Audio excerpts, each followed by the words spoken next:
Also आपके कई सारे मोमेंट्स हुए हैं रजत के साथ में, आपने बाहर आके देखे होंगे, काफ़ी ट्रेंडिंग पे भी थे, तो क्या कहेंगी लाइक रजत के साथ जो फ्रेंडशिप है उस बारे में क्या कहेंगी? रजत से कभी भी दोस्ती नहीं हुई मेरी, हमेशा मतलब बातचीत होती थी, फिर हमारा झगड़ा हो जाता था, फिर मैं रोती थी, वो चुप करवाता रहता था। तो रजत ऐसा है कि वो अपनी बात पे कभी रहता नहीं है, हमेशा मुकर जाता है। ये जो उसको पलटू और यू टर्न का जो टैग मिला है ना, वो एकदम परफेक्ट मिला है, क्योंकि वो अपनी बातों पे कभी नहीं रहता है। वो सबको यहाँ आपको बोलेगा कि हाँ भाई मैं तुम्हारे साथ हूँ, पीछे पलट के उसको भी बोलेगा कि हाँ भाई मैं तुम्हारे भी साथ हूँ। तो वो कब कहाँ है, क्या कर रहा है, क्यों कर रहा है, उसको खुद ही पता नहीं है। और ये जो उसकी आदत है कि जैसे मेरे साथ वो करता था कि पहले मुझे हर्ट करता था, मेरा मजाक उड़ाता था, पीठ पीछे भी जाके सबके साथ मेरा मजाक उड़ाता था, फिर वापस मुझसे बात करने आ जाता था, है ना। और जब मैं रोती थी चुप करवाता था, तो यही चीज़ें रिपीटेटिव हो रही थी। तो मुझे ऐसा लगता था कि ना मेरे साथ रजत जो है बहुत ही फ़ायदे के लिए, ये समीकरण वाला रिश्ता होता है ना, वैसा था कि आप कि मुझे वो रजत चोट भी मारता था और फिर मलहम भी लगाता था, फिर चोट मारता था, फिर तकलीफ़ पहुंचाता था अपने शब्दों से और फिर मलहम लगाता था। तो ऐसे इंसान से दूर रहना बेहतर है, जो आपके साथ है पर आपके पीठ पीछे आपकी बुराई कर रहे हैं, आपका मजाक उड़ा रहे हैं। अविनाश के साथ जो है काफ़ी सारी चीज़ें एपिसोड में भी दिखाई गई, काफ़ी सारी चीज़ें बाहर भी निकल के आई हैं, चाहे आपका रिलेशनशिप का जो भी मुद्दा बना था वीकेंड के बाद से, या फिर आपके करियर को लेकर जो भी बातें हुई थी वो सारी चीज़ें भी सामने थी। क्या कहेंगे इस बात पे? अविनाश ने जो किया, मुझे ऐसा लगता है कि उसने अपनी फुटेज के लिए, लाइमलाइट बटोरने के लिए, ये उसका एक गेम प्लान भी हो सकता है।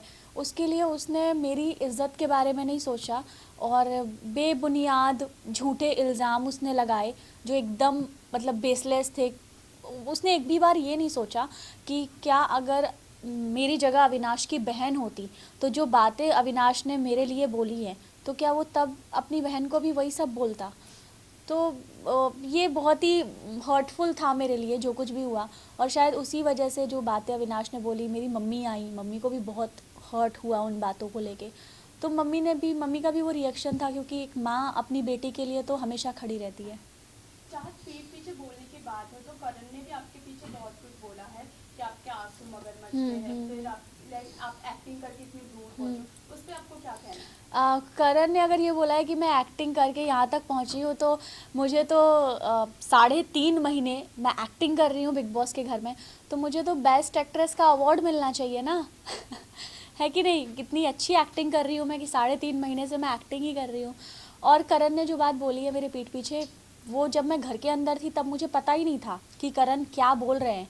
जब मैं घर से बाहर निकली और मैंने वीडियोस देखे, तब मुझे पता चला कि अच्छा पीठ पीछे ऐसा बोल रहे थे करण। तो मुझे बड़ा बुरा लगा, हर्ट हुआ करण की बात सुन के कि वो इतने सीनियर हैं और वो अगर ऐसा करेंगे, किसी के आंसुओं पे हंसेंगे और किसी की फीलिंग्स का मजाक उड़ाएंगे, तो वो अपनी पर्सनालिटी दिखा रहे हैं।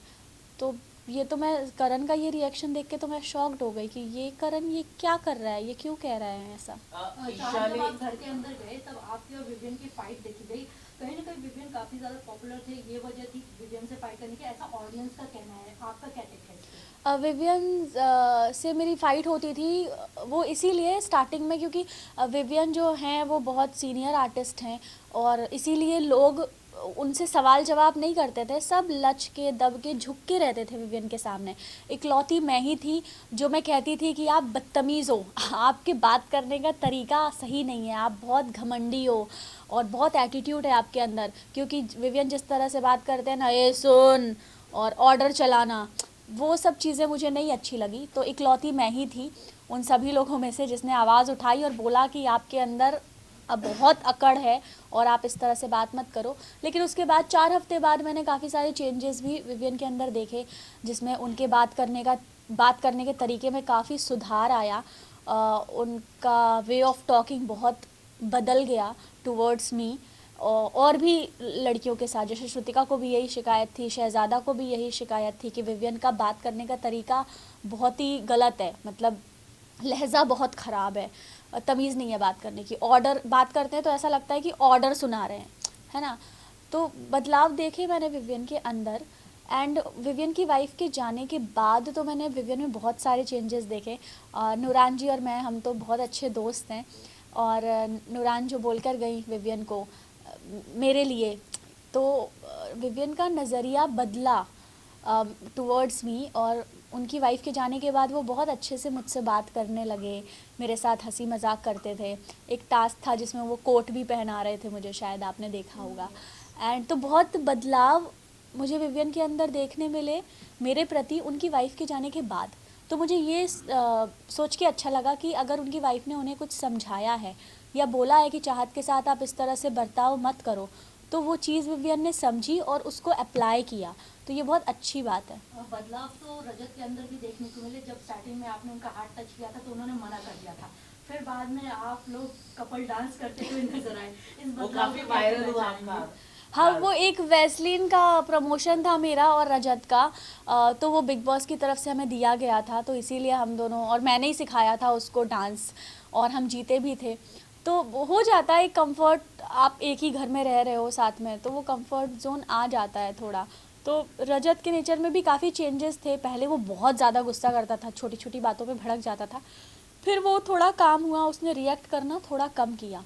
पर कुछ चीज़ें हैं जो कि मैंने बताई जो कि मुझे रजत की बिल्कुल पसंद नहीं है। बट चाहत आपने जो लास्ट आपका ये था टास्क, आपने कट जो था काटने वाला, उसके अंदर आपने रिश्ते रजत के साथ काट काटे, बट बाहर आके राहत मूवमेंट नजर आ सकता है फैंस को कभी? रजत ना कभी मेरा दोस्त था और ना ही बन सकता है, ना मैंने उसको कभी रजत भाई बोला है ना, तो भाई भी मैंने रजत भाई कभी करके उसको बोला नहीं। तो मुझे ऐसा लगता, मम्मी जी ने तो बोला दोस्त है ना। क्या नहीं है दोस्त, वो दोस्त बनने के लायक ही नहीं है, क्योंकि उस इंसान पे भरोसा ही नहीं किया जा सकता। जो इंसान अपने शब्दों पे नहीं रह सकता, जिस पे हम ट्रस्ट नहीं कर सकते, उससे हम दोस्ती कैसे करेंगे? तो मुझे नहीं लगता मेरा रजत की कभी दोस्ती हो सकती है, क्योंकि वो पलटू है। चाहत आपसे ये जानना चाहेंगे कि टिकट टू फिनाले कौन डिजर्व नहीं करता, जो भी टॉप 7 इस वक्त घर में मौजूद है, क्या लगता है? मुझे लगता है ईशा बिल्कुल भी डिज़र्व नहीं करती है, क्योंकि अगर अविनाश को हटा दिया जाए तो ईशा का उस घर में कोई वजूद नहीं है। अविनाश की उंगली पकड़ के, उसके कंधे के सहारे, अविनाश के सपोर्ट से वो यहाँ तक पहुँची हैं, तो मुझे लगता है वो बिल्कुल डिज़र्व नहीं करती। शायद बहुत पहले ही उनको बाहर हो जाना चाहिए। ऐसा लग रहा था कि अविनाश से आप जब भी आप बात करने जा रही तो ईशा को काफी जेलस होती थी। आपको अंदर महसूस हुआ इसके बारे में? जब भी वो आपसे बात करने आता था तो चुगली गैंग को काफी परेशानी होती होगी परेशान। होती ही थी अगर अविनाश किसी लड़की से बात करता था। इज इट आपको लगता है? यस, मैंने कशिश से भी ऐसा सुना था और भी लोगों से, कि जब भी यामिनी से भी इनफैक्ट, कि अगर अविनाश तब बात करता है मुझसे जब ईशा नहीं होती है, ईशा होती है तो वो बात नहीं करता है। तो आई डोंट नो क्यों अविनाश ऐसे डर डर के रह रहा था, उसको खुल के रहना चाहिए था। जब कुछ नहीं है तो बात करने में कुछ बुराई नहीं है किसी से। तो हो सकता है ईशा हैं ऐसी कि उनको नहीं पसंद कि ये कहीं और चला जाए। ईशा ने ये भी कहा था कि आरफिन के साथ आपका कनेक्शन चल रहा है। जब आपको ये बात पता चला होगा तो क्या होगा? उन्होंने माफी भी मांग ली है कल। हाँ, मुझे पता चला ईशा ने माफ़ी मांगी, और ईशा को अपनी गलती का रियलाइजेशन है कि आरफिन जी और मुझे लेके जो बात उन्होंने कही थी, उन्होंने सबके सामने माफ़ी मांगी, तो अच्छी बात है। लेकिन मैं यही कहना चाहूँगी कि आप सामने सामने बहुत अच्छे अच्छे बनते हो, कि आप बहुत प्यारे हो, आप बहुत स्वीट हो, और पीठ पीछे आप बुराई करते हो, जिसकी वजह से आपको नाम मिला है चुगली चाची, ईवल ईशा। तो ये सारे नाम आप डिज़र्व करते हो, क्योंकि ईशा तो उन्होंने खुद ने दिया अपने आप को। खुद नहीं दिया है। आई थिंक ये आरफिन जी ने पहली बार बोला था शायद, तो नहीं, उन्होंने खुद नहीं बोला। Evil Isha, oh my God, तब तो बहुत अच्छा नाम दिया है, अपना नामकरण अच्छा किया है उन्होंने। तो यही कहती हूँ मैं कि आप ये सब करना बंद कर दो, क्योंकि ऑडियंस जो है वो दोनों साइड देख रही है। पता चलता है कि आप सामने सबके अच्छे अच्छे हो, प्यारे प्यारे से, और पीठ पीछे आप इंसल्ट कर रहे हो, आप बुराइयाँ कर रहे हो, तो ये चीज़ आप मत दिखाओ अपनी। टॉप 3 में किसको देखना चाहते हैं? टॉप 3 में आप किसको निकालना चाहते हैं? टॉप 3 में मैं देखना चाहती हूँ गेम पॉइंट ऑफ व्यू से करण, विवियन एंड जो। और जो चाहत, वो जो एक केक के साथ आपका फोटो जिससे पूरा एकदम आपके लव लाइफ को उछाला जाता है, मतलब पता नहीं आपका कोई बॉयफ्रेंड पार्टनर है भी नहीं, बट नेशनल टीवी पे तो भी आपकी वो पर्सनल लाइफ दिखाई गई। बट हम ये जानना चाहते हैं वो जो केक का था, अगर उसकी बैक स्टोरी आप बता सके, क्या थी वो? देखिए, वो नथ मैंने 3 साल किया है शो, और वो मेरे सेट का ही फ़ोटो है। और सेट पे कितने फैंस हमें बुकेज़ भेजते हैं, केक भेजते हैं। हर दूसरे तीसरे दिन किसी का बर्थडे होता है, क्योंकि हमारी यूनिट इतनी बड़ी होती है। किसी की एनिवर्सरी हो रही होती है, कभी सेट पे भी सेलिब्रेशन होता है तो उसके कुछ केक्स आते हैं। तो बस ऐसे मेरी एक फ़ोटो है और पीछे केक रखा है, उससे कोई कैसे जोड़ सकता है?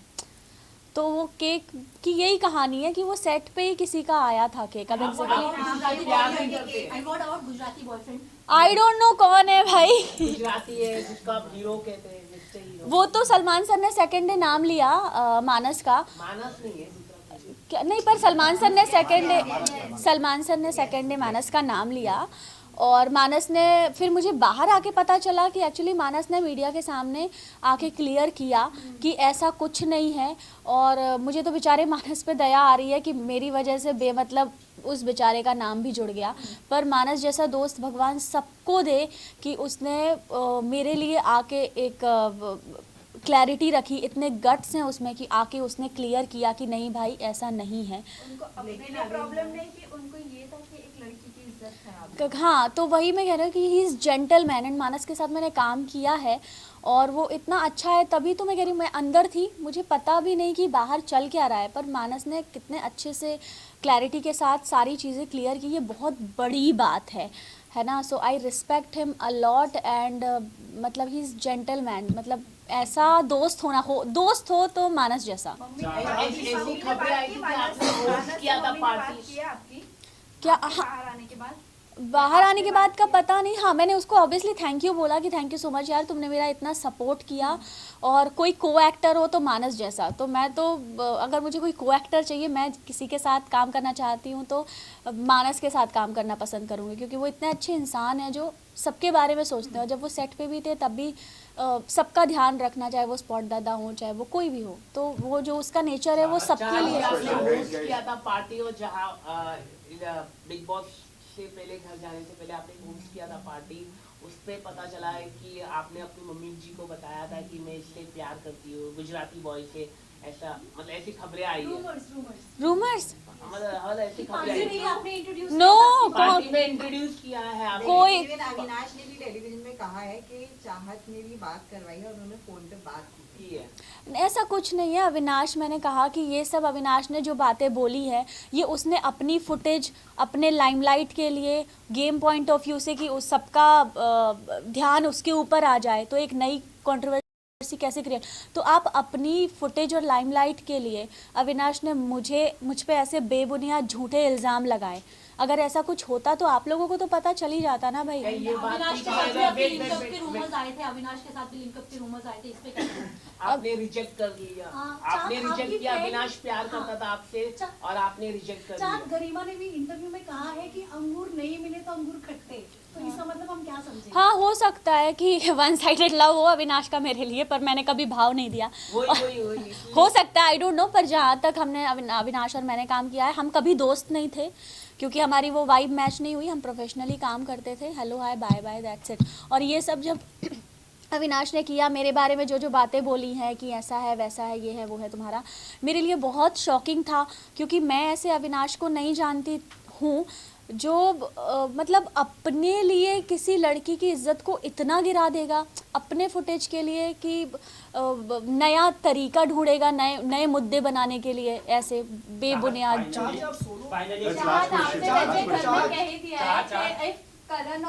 If Karan और विवेन टॉप 2 में होते हैं तो रियल विवेन है, मैं उसे विनर देखती हूँ। But what you want to tell, कौन विनर लगता है? इसके अलावा चाहत, मुझे ऐसा लगता है कि मॉम आई थी घर में, उसके बाद कहीं ना कहीं आपका गेम जो है डाउन हुआ, तो फिर क्या आप मानते हैं कि मॉम के आने का, क्योंकि अविनाश को जो उन्होंने डांटा कहीं ना कहीं वो टेलीविजन पे खराब दिखा बाहर ऑडियंस को, क्योंकि आपकी और अविनाश की दोनों की नोक-झोंक पसंद आ रही थी लोगों को।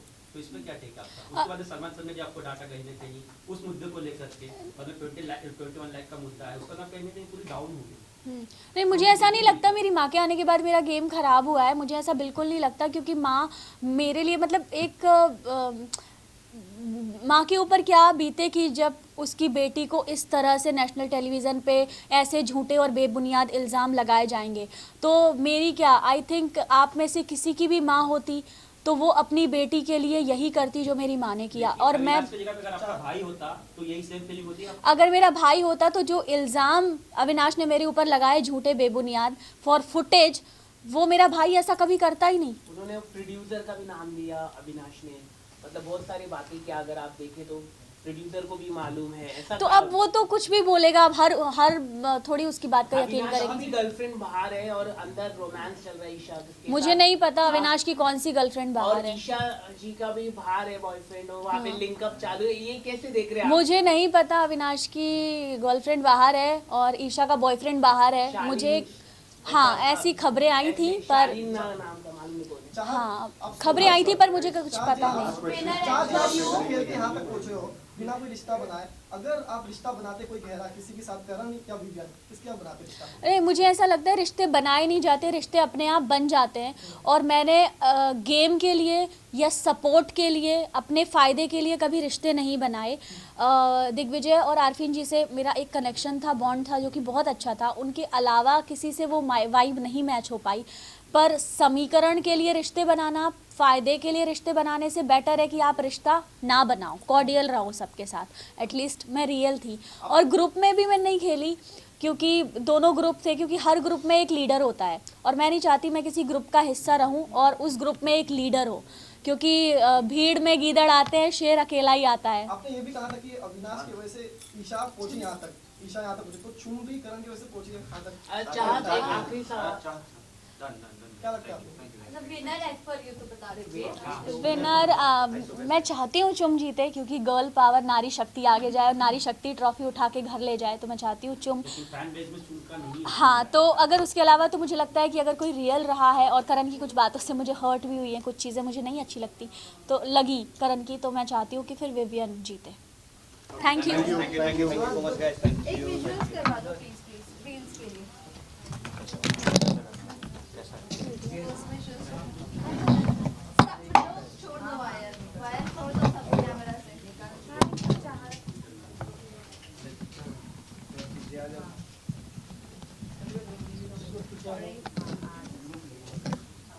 साथ राइट।